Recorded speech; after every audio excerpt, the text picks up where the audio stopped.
Welcome to MiConvert. In this tutorial, I will show you how to convert RBXL files to DXF format, completely free and online.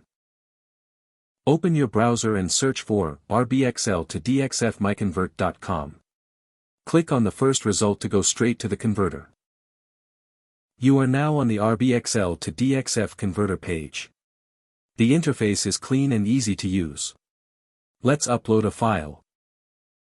Click the Choose File button. A file picker will open. Select the RBXL file you want to convert, then click Open. Your file is loaded and ready. You can see the file name, size, and destination format. Click Convert now to start the conversion. The conversion is in progress. You can see the progress bar moving. This usually takes just a few seconds. Done. Your file has been successfully converted. Click Download to save the DXF file to your computer. That's it. Visit MiConvert.com for more free conversion tools. Subscribe for more tutorials. Thanks for watching.